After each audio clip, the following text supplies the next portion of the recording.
Monsieur le ministre-président, c'est désormais à vous de répondre à l'Assemblée. Vous disposez de 30 minutes.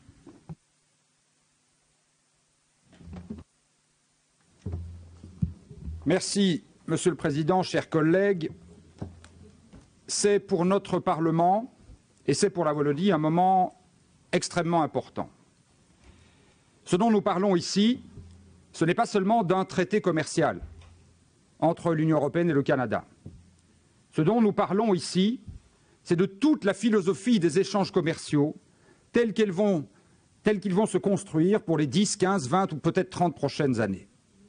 Ça tombe sur le traité CETA, mais la discussion que nous avons, au-delà de toute l'amitié qui nous lie aux Canadiens, est dans le fond une discussion de principe, est une discussion éminemment politique et même à certains égards une discussion philosophique sur le sens même de ce que c'est le commerce et sur la manière dont il faut le mener. Et c'est pour ça qu'il y a dans ce débat tant de gravité. Et je commencerai comme vous, Monsieur Géolet, par vraiment me réjouir du fond du cœur de la qualité des débats que nous avons eus dans ce Parlement sur ces sujets et qui font ces débats qu'aujourd'hui, nous pouvons très sereinement assumer notre position à l'égard de l'ensemble de nos partenaires, qu'ils soient européens ou canadiens. Il y a très peu d'autres parlements qui ont mené un débat aussi riche que le nôtre. Il y a eu un débat très fort aussi au Parlement néerlandais. Et je me suis entretenu hier soir encore avec la ministre néerlandaise du Commerce extérieur, qui m'a confié qu'un certain nombre des difficultés que nous rencontrons, elle les rencontre également dans son propre Parlement. Il y a eu un débat également à la Chambre basse du Parlement autrichien, qui a lui aussi été très approfondi. Et là aussi, le chancelier autrichien avec qui je suis entretenu à de plusieurs reprises m'a dit la même chose. Plus on débat, plus on analyse, plus effectivement les parlementaires se posent des questions. Et s'il y a un débat ici en Wallonie, et s'il y a des réticences ici en Wallonie, ce n'est pas parce que nous sommes plus bornés que les autres, ce n'est pas parce que nous prendrions plaisir à être le petit village gaulois, ce n'est pas parce que nous rêvons d'autarcie, c'est tout simplement parce que dans cette région, il y a deux particularités qu'on rencontre assez peu ailleurs en Europe.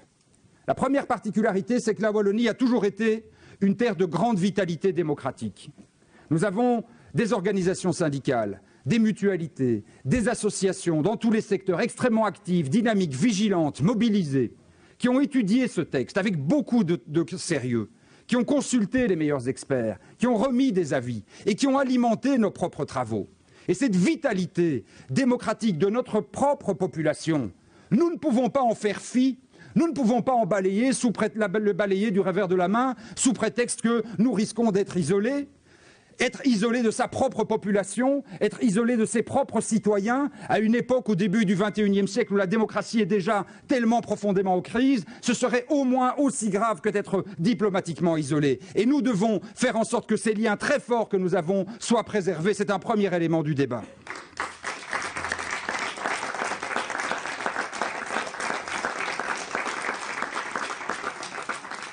Deuxièmement, ça nous a été rappelé ici par le professeur Koen Leenaerts, par ailleurs président de la Cour de justice de l'Union européenne, nous sommes l'une des très rares régions en Europe qui a constitutionnellement le même privilège en termes de droit international que les parlements nationaux.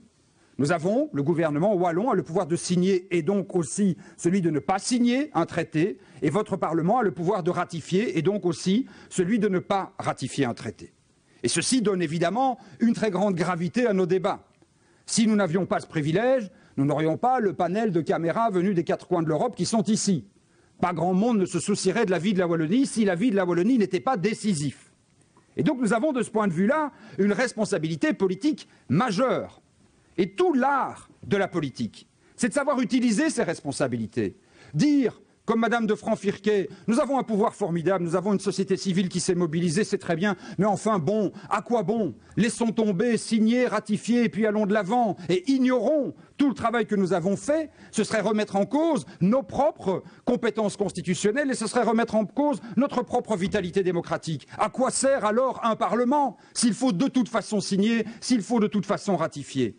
À l'inverse, dire mettons tout ça à la poubelle, ça ne sert à rien de discuter, ce serait non seulement confirmer un isolement complet, mais ce serait aussi ne pas utiliser pleinement le pouvoir qui est le nôtre. Bien sûr, nous utilisons pleinement ce pouvoir, mais nous l'utilisons pour obtenir quelque chose, pas juste pour crier non, pas juste pour dire nous ne sommes pas d'accord. Pas d'accord, pas d'accord, pas d'accord. Quand on a dit qu'on n'était pas d'accord, il faut ensuite dire ce que l'on veut. Et il faut utiliser le rapport de force que l'on a construit pour obtenir des concessions qui vont dans le sens de ce que sont nos aspirations et de ce que sont les aspirations de notre population. C'est ça, la politique. Et c'est ça que nous sommes en train de faire. Et c'est difficile. Mais malgré tout, il faut aller au bout de cet exercice. Alors bien sûr, nous ne sommes pas contre le commerce. Bien sûr, nous ne sommes pas contre le Canada. Si on pouvait déjà s'épargner ces caricatures, si on pouvait s'épargner ces simplismes, on gagnerait non seulement beaucoup de temps, mais on gagnerait aussi beaucoup dans la qualité des relations avec nos partenaires européens, avec nos partenaires canadiens. Bien sûr que les Canadiens sont nos amis. Bien sûr que nous regrettons finalement que cette discussion, je l'ai dit, qui est une discussion de principe, tombe sur ce traité avec le Canada, qui est certainement l'un des pays les plus proches de nous au monde, tombe sur ce traité qui est certainement, effectivement, l'un des plus avancés aujourd'hui au monde. Mais ce n'est pas parce que nos amis sont nos amis, et ce n'est pas parce que ce traité est moins mauvais que d'autres, que nous devrions renoncer à exercer notre responsabilité, notre devoir de vigilance démocratique. Nous sommes un partenaire commercial important du Canada. Nous sommes d'ailleurs, l'année dernière, nous avons un excédent commercial de 115 millions vis-à-vis du Canada. C'est la preuve qu'on commerce très bien avec le Canada et même sans le CETA, et que nous ne sommes pas en train de nous refermer sur nous-mêmes, de nous racrapoter comme certains le disent et le prétendent. Je reviens du Japon. J'ai passé 3 jours à défendre effectivement nos entreprises présentes sur place pour les aider à exporter davantage, à essayer d'attirer chez nous des investisseurs étrangers, et je n'ai pas de discours. Je suis convaincu que la Wallonie doit être une Wallonie ouverte. Je suis convaincu que la Wallonie doit exporter et qu'elle doit attirer des investissements étrangers. Et je sais que pour ce faire, nous avons besoin d'instruments juridiques. Mais à nouveau, ça ne veut pas dire donc on doit tout accepter, donc on doit se priver du pouvoir que nous avons d'avoir un vrai examen critique. Sachons faire la part des choses. Nous ne sommes pas contre le commerce, nous ne sommes pas contre le Canada. Et je dirais d'ailleurs que c'est bien justement, Madame de Franc-Firquet, parce que les Canadiens sont nos amis, que nous pouvons nous permettre de leur dire que nous ne sommes pas d'accord avec un certain nombre de choses. Moi, je n'aime pas. Je n'aime pas quand la discussion, tout d'un coup, commence à glisser vers la menace, comme on a pu l'entendre ces derniers jours. Attention, il y aura des conséquences. Attention, il y aura des rétorsions, etc. Je n'aime pas ça du tout. Je trouve que ce n'est pas digne d'un débat démocratique. Je n'aime pas non plus quand ça commence à glisser tout doucement vers des choses qui s'apparentent à l'injure. J'espère que, justement parce que nous sommes des amis, nous pouvons éviter entre nous les menaces et les propos plus ou moins injurieux, et nous pouvons nous dire les choses franchement, en toute sincérité, en toute compréhension réciproque. Quand on a un ami qui a des difficultés, on l'écoute. Et on essaye de comprendre ses difficultés et on essaye de voir avec lui comment on peut les surmonter ensemble. Et cela vaut autant dans les relations diplomatiques bilatérales que ça ne vaut dans la vie de tous les jours. Et c'est le message que nous voulons faire passer. Alors nos difficultés, elles sont bien connues. Nos difficultés, elles sont d'abord sur la forme. Et je vous rejoins, Madame Reikmans, et je vous rejoins, Monsieur Azé, là-dessus largement. Vous avez été applaudi d'ailleurs sur les bancs de la majorité à certains moments. Il y a un vrai problème avec la manière dont on négocie ces traités commerciaux. Il y a un vrai problème. Et ceux qui aujourd'hui ne le comprennent pas sont en train de préparer une crise du commerce bilatéral exactement équivalente à celle que nous avons connue il y a 15 ans avec la crise du commerce bilatéral. En 2001, souvenez-vous, l'OMC nous dit on ouvre le cycle de Doha, un nouveau grand cycle de libéralisation multilatérale formidable, ouvert. On fait des grandes négociations secrètes, mais on prépare une petite salle dans le coin où les ONG peuvent faire semblant d'être tenus informés. Et de temps en temps, on vient leur faire coucou en disant « ça va, vous voulez bien encore un peu d'eau, encore un peu de café ?» mais sans rien leur donner comme véritable élément d'information et sans débat. Eh bien, ça ne marche pas et ça ne marchera plus jamais. Les rounds de Doha sont enlisés depuis 15 ans et c'est pour ça que nous faisons aujourd'hui des discussions bilatérales. C'est justement parce que le multilatéral ne fonctionne plus que l'Europe essaye de renouer des relations avec les partenaires les plus proches, avec le Canada, avec le Japon, demain avec les États-Unis, et de le faire sur d'autres bases, de le faire en incluant dans ces relations des normes, des règles sociales, environnementales, de respect des droits de l'homme, de respect de l'exception culturelle, qui sont beaucoup plus fortes et beaucoup plus solides que celles qu'on peut trouver dans les traités de libéralisation multilatéraux.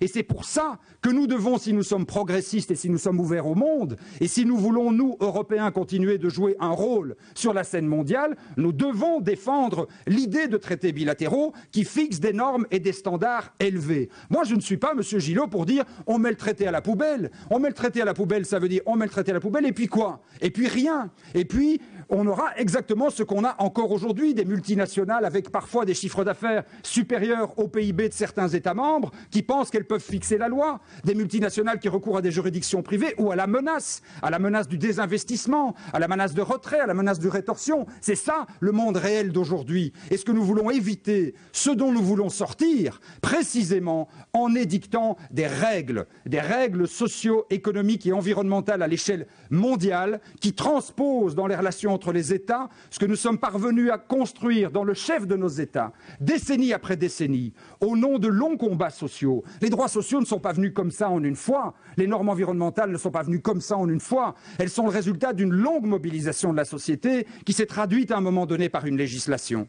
Eh bien, il en va exactement de même à l'échelle internationale. Et si nous voulons demain qu'il y ait de vraies normes sociales, si nous voulons que les conventions de l'OIT soient applicables, respectées, contraignantes, si nous voulons qu'il y ait de vraies règles en matière des droits de l'homme, du développement durable, il faut faire un travail de négociation pour obtenir un premier traité qui fixe les standards aussi haut que cela deviendra la norme européenne. C'est ça l'enjeu du CETA. C'est ça l'enjeu fondamental du CETA. Et c'est pour ça que nous devons dire non pour négocier. Non pas non pour tous aborder, donner un coup de pied dans la fourmilière, mais non pour créer un rapport de force qui nous permette d'obtenir plus de normes sociales, plus de normes environnementales, plus de clauses de respect des services publics et qui nous permette demain de dire voilà le standard européen. Et quand l'Union européenne ouvrira une négociation avec le Japon, avec les États-Unis ou avec n'importe qui d'autre, c'est à partir de ce standard-là que l'on discutera. C'est ça l'enjeu fondamental. Et c'est pour ça qu'aujourd'hui, ces débats sont aussi forts. Mais ça, on ne peut...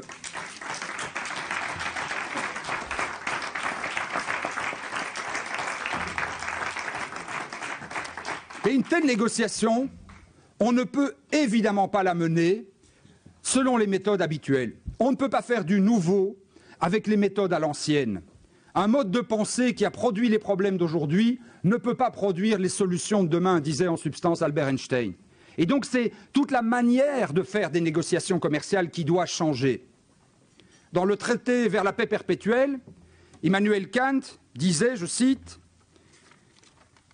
« Toutes les actions relatives aux droits d'autrui dont la maxime n'est pas susceptible de publicité sont injustes. » C'est devenu un principe fondamental du droit international. En d'autres termes, tout ce que l'on n'a pas à cacher, on ne doit pas le cacher. Si on n'a rien à cacher dans ces accords commerciaux, si vraiment le CETA est bon pour les petites et moyennes entreprises, si le CETA est bon pour les agriculteurs, si le CETA est bon pour les services publics, si le CETA est bon pour la croissance, alors pourquoi faut-il le négocier en secret? Pourquoi n'a-t-on pas la confiance de le faire devant les citoyens? Il y a là une contradiction fondamentale dans la méthode. Elle s'est appliquée depuis le début. Et ce n'est pas, Madame Defrant, que nous nous soyons réveillés après 10 ans. Un mandat a été donné en 2009. Mandat d'une vingtaine de pages qui fixe les balises et le cadre. Entre 2009 et 2015, la Commission négocie au nom de l'Union européenne, c'est son rôle, mais ne rend pratiquement aucun compte, ne donne pratiquement aucune information sur ce que sont ces négociations en cours. Et puis on arrive en 2015 en disant « Bonjour, voilà, c'est fini ». Et les 20 pages sont devenues 1600 pages. Et maintenant, on vous demande de dire « Amen ». Eh bien non, c'est ça précisément qui ne marche pas. Et c'est précisément parce que nous ne pouvons plus accepter cette manière-là de faire de la négociation commerciale que nous avons, dès septembre 2015, dès que les textes nous ont été connus, nous avons tiré la sonnette d'alarme. Je ne vais pas vous refaire l'interminable liste des contacts que nous avons eus depuis plus d'1 an. Mais je voudrais rappeler quand même que c'est le 18 septembre 2015 que j'ai indiqué à la ministre québécoise des Relations internationales ces difficultés que nous avions avec le CETA, que c'est quelques jours plus tard, le 2 octobre 2015, il y a plus d'1 an, que je me suis rendu au bureau de Mme Malmström, la commissaire en charge du commerce au Berlaymont, pour lui expliquer très clairement les difficultés que nous avions avec ce traité, que tout au long de l'année, nous n'avons pas cessé d'avoir des contacts avec nos partenaires européens, avec la Commission, avec le Canada, mais que tout ça n'a pratiquement rien donné. La première réunion de coordination intra-belge a eu lieu le 6 juillet 2016. Entre octobre et juillet, pendant 10 mois, il ne s'est rien passé. Tout d'un coup, en juillet 2016, on a commencé à se dire « Tiens, ces Wallons, ils ont l'air déterminés. Ces Wallons, ils ont l'air de savoir ce qu'ils veulent et ils ont l'air de vouloir aller au bout. Donc il va falloir commencer à discuter avec eux. » Quelques jours plus tard, j'appelais le Premier ministre québécois, M. Couillard, en lui disant « Je comprends que c'est difficile de tout renégocier, Mais comprenez que nous avons dans une résolution énoncé quelques balises fondamentales et nous voudrions pouvoir rediscuter sur ces balises. Dans un instrument juridique à définir. Ça peut être un protocole, ça peut être une convention additionnelle, ça peut être une déclaration interprétative, du moment que c'est juridiquement contraignant. Et à ce moment-là, on m'a dit pourquoi pas, ça pourrait être une bonne idée, mais rien n'a suivi. Et il a fallu attendre, j'ai répété ceci encore fin septembre à l'envoyé spécial M. Trudeau, M. Petitgrou, et aux ambassadeurs, mais il a fallu attendre le 4 octobre pour qu'on nous donne oralement les premiers éléments de ce qu'était la table des matières d'une éventuelle déclaration interprétative. 4 octobre, en nous disant, et s'il vous plaît, essayez d'être d'accord, nous sommes déjà en retard, essayez d'être d'accord pour le 11 octobre, en tout cas au grand plus tard pour le 18, qui est la réunion du Coreper. Texte qui nous est arrivé, qui nous a été présenté oralement, qui nous est arrivé seulement le 6 ou le 7 en soirée, dans une version partielle, et d'où nous recevons encore chaque jour des petits compléments. Tous les jours, je reçois un petit bout de déclaration interprétative en plus, avec un peu l'idée, allez, c'est pas assez, tiens, voilà encore un petit morceau, vous finirez bien par dire oui. Mais ça ne va pas. Sur la méthode, ça ne va pas. Je le répète et je l'ai redit. Je l'ai dit hier soir au président Hollande, je l'ai dit hier soir au président de la Commission Jean-Claude Juncker, je l'ai dit à tous ceux qui ont eu la gentillesse et la courtoisie de m'appeler pour me poser la question de la situation de la Wallonie. Nous voulons bien discuter, mais nous voulons nous mettre autour d'une table, en toute transparence, dans le respect des règles démocratique. Nous voulons pouvoir dire, nous Wallons, voici les balises que nous voulons absolument retrouver dans un traité, et c'est seulement à l'issue d'une telle négociation, et si les partenaires européens et canadiens rencontrent l'essentiel de nos préoccupations, que nous pourrons vous dire, alors oui, c'est un traité qui fixe des standards très élevés et il mérite d'être défendu. Mais à l'heure qu'il est, je n'ai toujours pas de réponse. J'ai appelé ce matin encore le ministre fédéral des Affaires étrangères, Didier Reynders, pour lui expliquer cette piste. J'ai senti un intérêt, j'espère que nous pourrons aller avancer dans cette direction et c'est fondamentalement ma volonté. Mais il faut pour ça qu'il y ait une vraie volonté de changer la méthode et de démontrer, en bout de course au moins, mieux vaut tard que jamais, que face à des régions qui ont des difficultés, et nous sommes moins isolés qu'on le pense. Bien sûr, personne n'ose sortir le premier, c'est toujours le même jeu. Toujours, on se dit, celui qui sortira le premier, c'est lui qui se fera blâmer, c'est lui qui aura les mesures de rétorsion, c'est lui qui sera mis sous pression. Et beaucoup attendent en se disant, tiens, est-ce que les Wallons vont sortir les premiers, ce qui me permettra de ne pas devoir sortir puisque tout le processus sera paralysé. Petit jeu tout à fait classique. Mais je peux vous dire, des très nombreux entretiens bilatéraux que j'ai eus, que des réticences, il y en a dans au moins 4 ou 5 États membres et que la Commission européenne en est parfaitement consciente. Parfaitement consciente. Il n'y a que dans un jeu politique belgo-belge qu'on essaie de faire croire qu'il n'y a que la Wallonie qui a des réticences avec ce traité à ce stade. Et si la situation est celle-là, alors mettons-nous à table, clairement, en toute transparence, discutons et voyons si nos demandes légitimes peuvent être rencontrées. Les demandes que vous avez formulées dans vos résolutions, et je ne me cache pas devant le Parlement, mais demandez au Parlement de faire un travail d'analyse, demandez au Parlement d'auditionner, de recevoir, de se prononcer, de fixer des balises dans une résolution, c'est à mon sens un élément de vitalité démocratique plutôt que de se cacher. Je n'ai pas besoin du prétexte du Parlement, je veux pouvoir démontrer que je m'appuie sur une majorité parlementaire très large et qui d'ailleurs dépasse le cadre de la majorité. Quand on dit nous avons des difficultés avec l'ICS, le fameux mécanisme d'arbitrage tel qu'il est toujours là, on est loin d'être les seuls. Lisez l'arrêt de la Cour constitutionnelle allemande d'hier soir qui dit « oui, l'Allemagne peut signer, mais pas ce mécanisme d'arbitrage. Et quoi qu'il arrive, il ne pourra pas entrer en vigueur, même pas de manière provisoire. » La Cour constitutionnelle allemande, c'est quand même une institution qui pèse en Europe. Et si elle le dit, c'est que ce ne sont pas seulement nous, les petits Wallons, qui avons un problème avec ce mécanisme. Elle retient exactement les mêmes critiques d'un risque de privatisation rampante de la justice que nous avons émises, que vous avez émises dans vos résolutions. Quand nous disons la déclaration interprétative est pleine de bonnes intentions, c'est vrai. Les messages politiques qui sont exprimés sont des messages qui rencontrent nos aspirations. Sur les droits de l'homme, sur l'exception culturelle, sur la protection des normes environnementales, sur les conventions de l'OIT, sur le droit du travail, sur la capacité de réguler, sur le principe de précaution et autres, puisque je vous dis, il en arrive des nouvelles pages tous les jours. Tous ces éléments sont des éléments qui vont dans le bon sens, qui rencontrent ce qu'ont été nos aspirations. Mais, telle qu'elle est formulée aujourd'hui, cette déclaration interprétative n'est pas suffisante. Elle ne nous donne pas suffisamment de garanties. Le problème n'est pas, je ne vais pas entrer ici dans un débat de juristes, les expertises que nous avons demandées à différents cabinets d'avocats et différents universitaires nous disent une déclaration interprétative peut, quand elle est écrite d'une certaine manière, avoir une force juridique totalement contraignante, si elle est acceptée par les deux parties opposables au tiers, reconnue comme étant opposable au tiers, et si elle est libellée de manière très précise, elle a exactement la même valeur que le traité lui-même. Si on dit dans la déclaration interprétative, à l'article 30, alinéa 5, il faut comprendre tel mot comme ayant tel sens, ça a tout à fait la même valeur juridique qu'un amendement, c'est d'ailleurs de fait un amendement au traité. Donc la question n'est pas faut-il une déclaration interprétative ou un autre instrument juridique. La question c'est comment libelle-t-on ces observations. Et c'est ce que j'ai dit aussi à tous ceux qui m'ont appelé. Si vous acceptez que nous réouvrions la discussion, nous demanderons que l'on relibelle, que l'on reformule un certain nombre de remarques qui sont dans la déclaration interprétative, qu'on en apporte quelques autres complémentaires. Et je suis convaincu que beaucoup d'autres États européens, pour avoir eu de nombreux contacts, je suis convaincu que beaucoup d'autres États européens nous soutiendront parce qu'eux aussi aspirent à avoir des causes beaucoup plus précises en matière de protection des services publics, de protection, par exemple, aussi des droits du travail. C'est ce message-là que nous devons faire passer. Alors politiquement, ça n'est pas facile. Évidemment que ça n'est pas facile. On prend des risques, quoi qu'on fasse. On prend le risque soit de s'isoler de sa population, si on veut se dire « Oh, ne nous prenons pas pour plus importants que nous sommes, acceptons le traité tel quel, c'est déjà pas si mal, tant pis pour les quelques petites imperfections ». Alors je crois qu'on ne fera que renforcer la défiance déjà très profonde dans le personnel politique, et on ne fera que renforcer la défiance encore plus profonde à l'égard des négociations internationales et du commerce. On peut se dire à l'inverse, disons non, point, c'est tout, et puis allons faire un feu d'artifice en se réjouissant d'avoir fait échouer le bateau CETA. Et quoi demain? Eh bien demain, tant pis. Ça ne me paraît pas non plus être une position de responsabilité politique. Par contre, on peut dire non, mais expliquer pourquoi on dit non, et expliquer à quelles conditions nous accepterions de négocier à nouveau. Et ça a toujours été notre position, et ça reste notre position.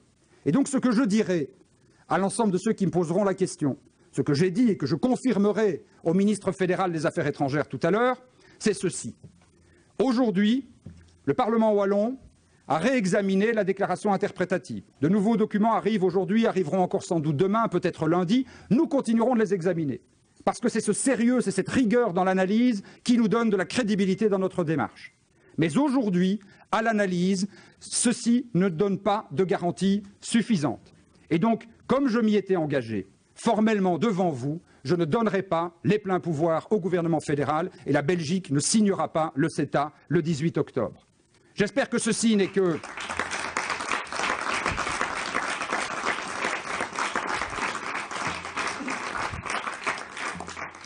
Je ne prends pas ceci comme un enterrement, je ne prends pas ceci comme un veto sans condition. Je prends ceci comme une demande de réouvrir de négociations pour que de légitimes attentes d'une société civile organisée, transparente, qui ont été exprimées avec force, puissent être entendues par les dirigeants européens et pour que nous puissions ensemble contribuer non seulement à notre prospérité, mais aussi à reconstruire la confiance politique entre les citoyens et leurs élus. Je vous remercie de votre attention.